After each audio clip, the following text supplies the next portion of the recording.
Ecclesiasticus chapter 6, verse 18. My son, gather instruction from thy youth up, so shalt thou find wisdom till thine old age. Come unto her as one that ploweth and soweth, and wait for her good fruits, for thou shalt not toil much in laboring about her, but thou shalt eat of her fruits right soon. Shalom Israel, this is the brother Khalid from the GMS Dallas camp.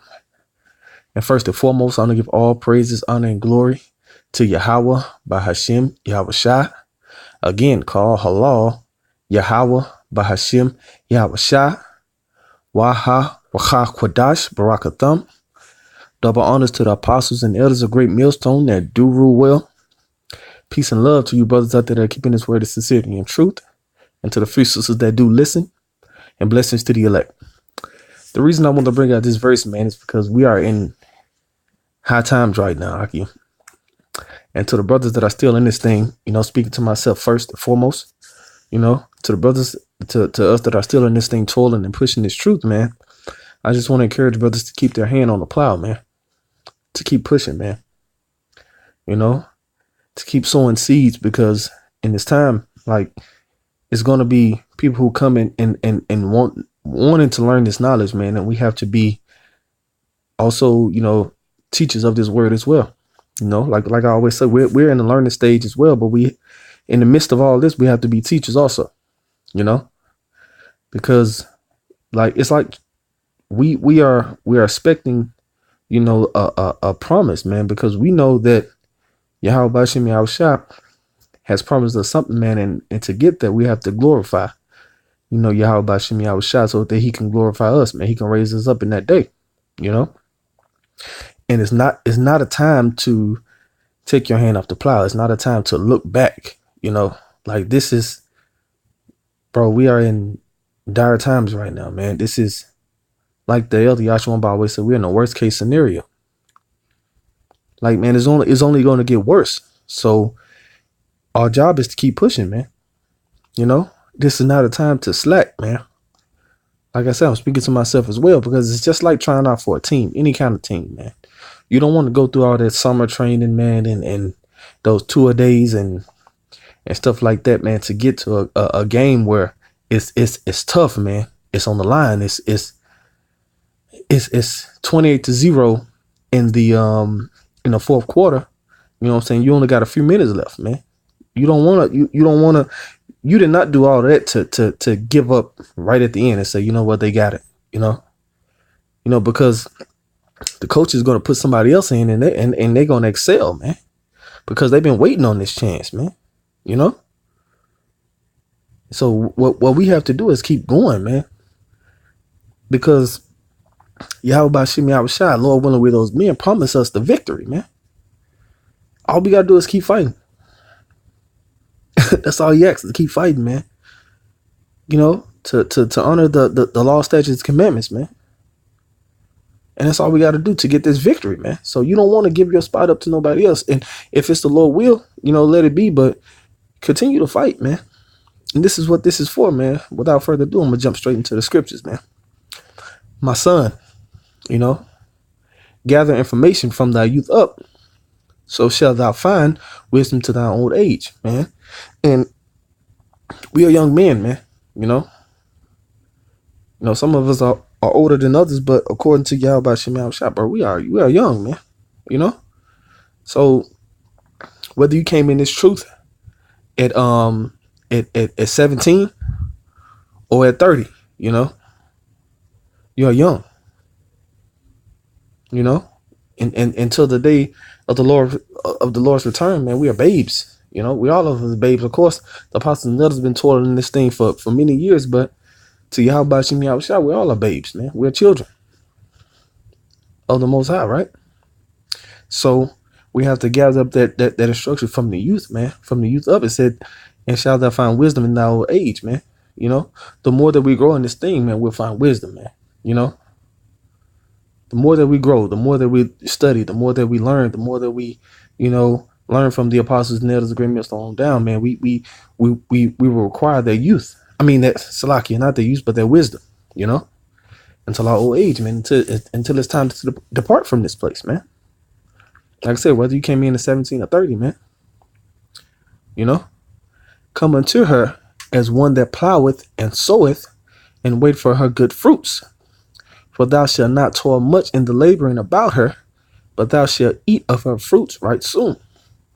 So we got to come into one that plows and soweth, man. That's why we, toil in this thing, man. You know, to get wisdom. It's like to get wisdom is one thing, but to understand, that's the ultimate thing, man. When you understand what you're fighting for, that makes the fight worth it, man. That makes that toiling worth it, man.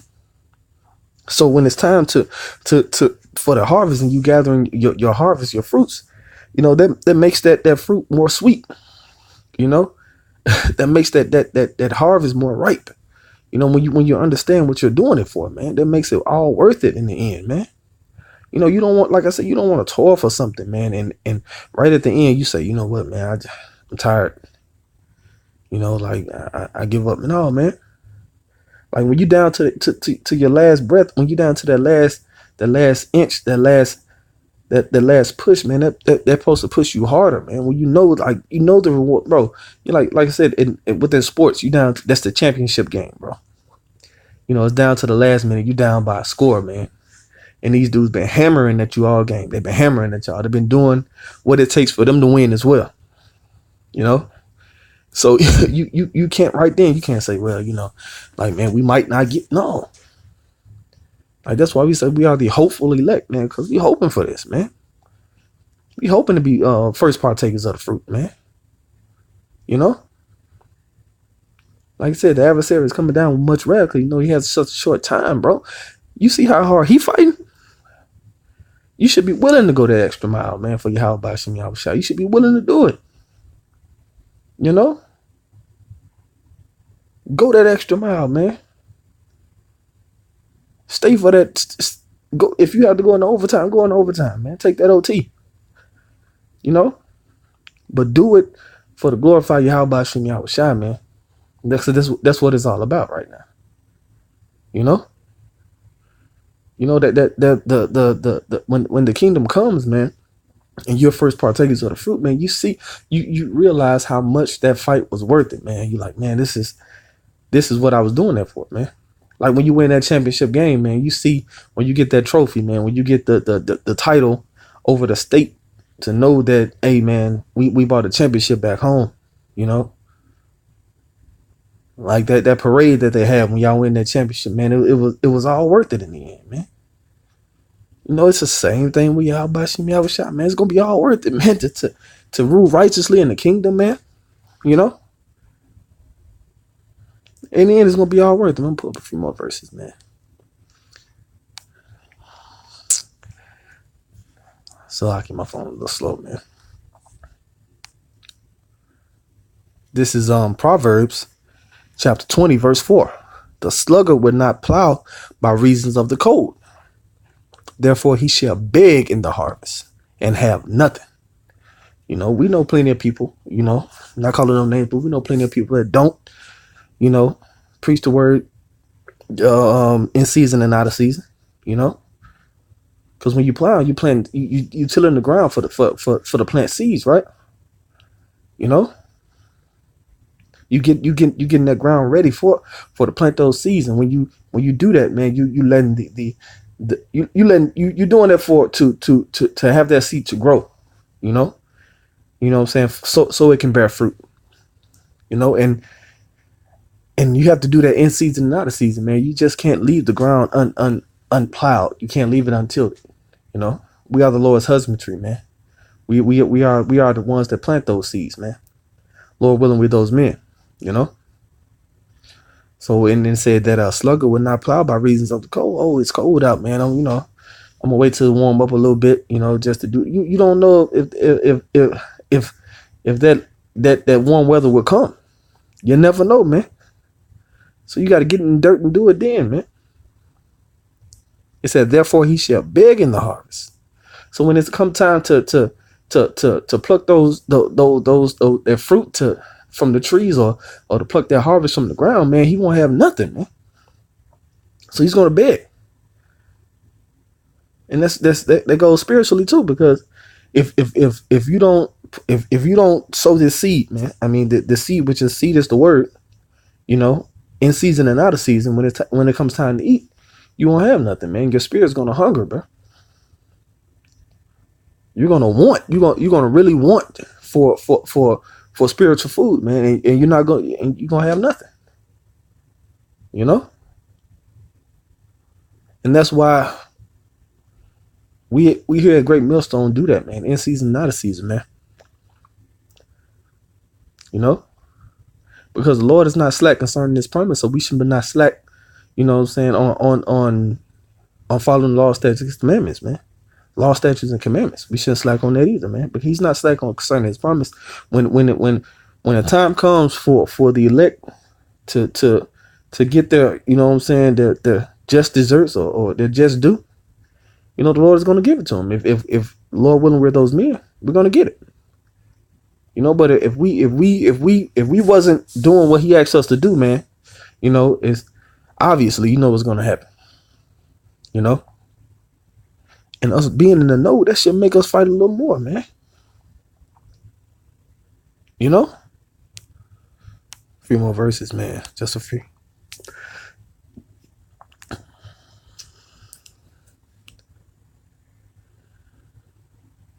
This is Luke chapter 9, verse 62. And Yahweh said unto him, no man, having put his hand to the plow and looking back, is fit for the kingdom of Yahweh. And that's basically self-explanatory, man. You know, you can't come into this truth and turn your back and think the Lord will have pity on that, man. You know, that's the ultimate slap in the face, man. Is to know the truth and then say, you know what, it's not for me. How is the truth not for you, man? You know, and it's prophesied that, you know, people won't understand, or, you know, they said, you know, people will be blinded, you know, and stuff like that. But it's this verse clearly states that He knows that some people are going to put their hand to the plow and turn their back, man. And He simply tells them that they're not fit for the kingdom of Yahweh, man. And it's not, you know, because like I use that sport analogy, because you can have a person that come out and practice, they're shining, bro.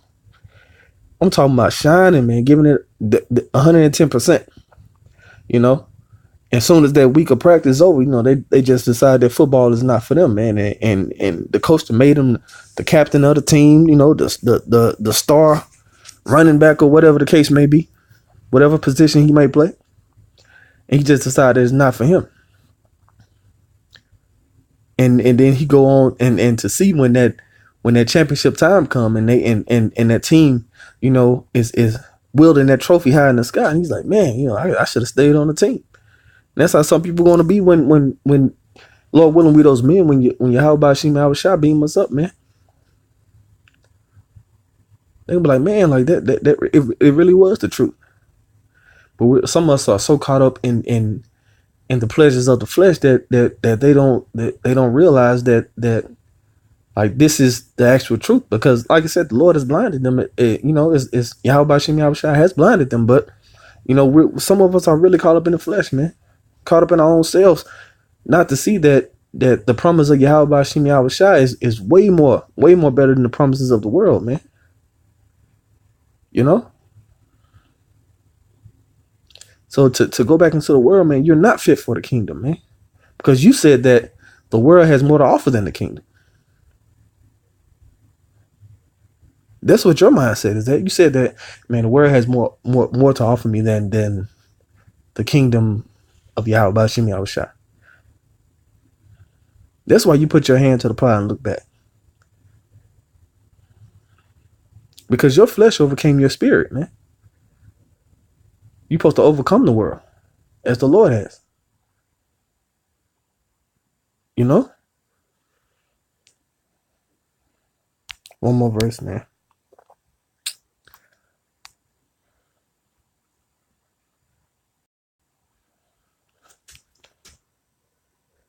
This is 2 Peter chapter 1,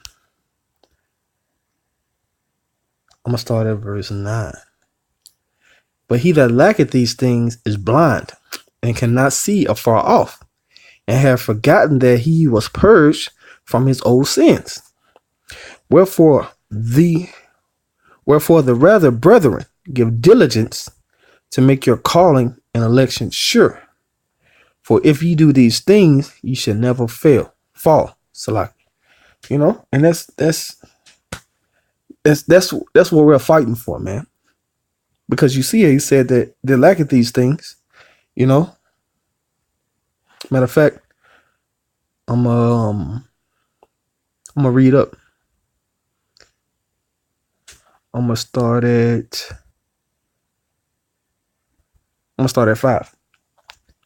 And besides this, giving all diligence, add to your faith virtue, and to virtue knowledge, and to knowledge temperance, and to temperance patience, and to patience godliness, and to godliness brotherly kindness, and to brotherly kindness charity. For if these things be in you, and abound, they make you that ye shall neither be barren nor unfruitful in the knowledge of the Lord Yahweh Shah Mashiach. But he that lacketh these things is blind, and cannot see afar, and hath forgotten that he was purged from his old sins. And here in 2 Peter, man, he gives you a list of things, that if you lack these things, you're blind, And that's what I'm saying. You going back into the old world, man. You forgot that you were purged from your old sins, man. You forgot that you put your hand to the plow, man. You forgot that the kingdom of Yahweh Bashim Yahweh Shah is better than the world. You forgot. You gave up, man. You gave up. He said that, for if these things be in you and abound, they make you that ye shall neither be barren nor unfruitful in the knowledge of our Lord Yahweh Shah Mashiach. So you shouldn't be unfruitful of the knowledge, man. But if you like these things, you're blind. Like some people, like I was saying, that some people put their hand to the plow, man, and they look back because they can't forget about the things of the world, man, because they let society put in their minds, that, hey, the things of the world, man, you got to get these things. And when you don't have these things, you don't have status, man. Like the world goes by status. Like some people, check this out. Some people will ask you about your job.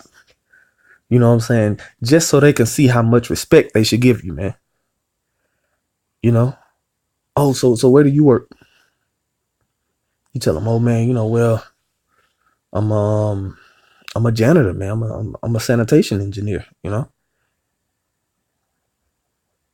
But that's the thing, like within this truth, man, we are spiritual janitors, man. We're trying to clean up, the world, man.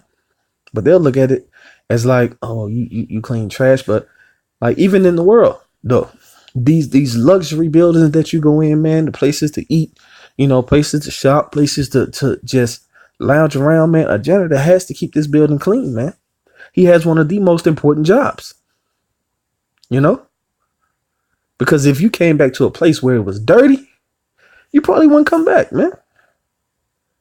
You wouldn't come back. Matter of fact, you go into a fancy restaurant the first time and you see how clean it is. Then the next time you go, that janitor didn't show up for work. The next time you go, it's mad dirty. You're going to be like, man, well, I just might not go back, man. The food was good the first time, but you'll see, you be like, man, I don't know how they're fixing that food back there if that place is dirty. How is this a 5-star restaurant if the place is dirty? So you have to look at that in a spiritual aspect as well. We're spiritual janitors, man. We're cleaning up this plate, man. People don't look at it that way. Just like they don't look at janitors as a high profiling job, a job with status. They don't look at it that way. But we are spiritual janitors, man. We're cleaning up this place, Lord willing, man. We are those men. We're here for the dirty work, man. Verse 10. Wherefore the rather, brethren, Give diligence to make your calling and election sure. For if you do these things, you shall never fall, man. Self-explanatory, man. The list that he gave us, man, we should do those things, willingly.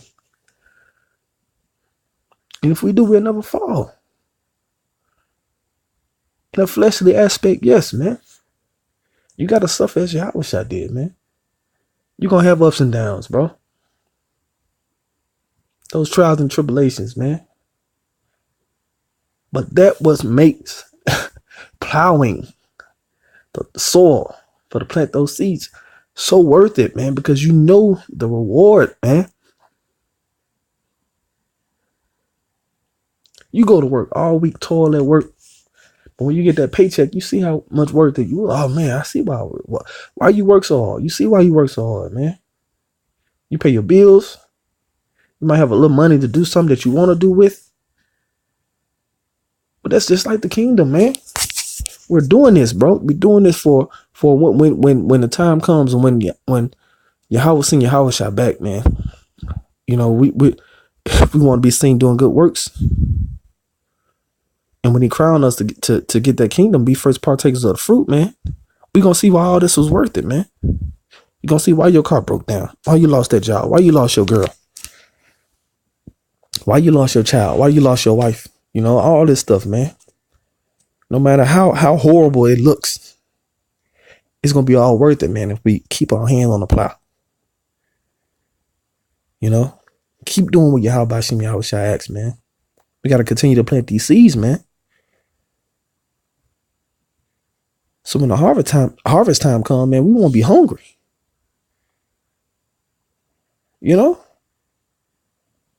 That's all I had to say, Akim, man. Just keep fighting, man. We got to keep pushing, man. This is the year of prophecy.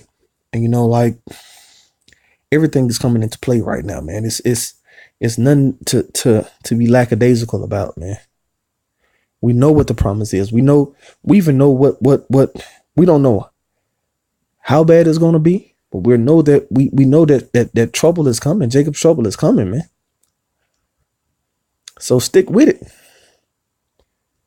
Keep pushing, man. No matter how hard it get, keep pushing, man. Lord willing, this lesson was edifying, man. I want to say, call all Yahweh Bashim Yahweh Shai, double honors to the apostles, the great millstone that do rule well, and blessings to the elect. Shalom.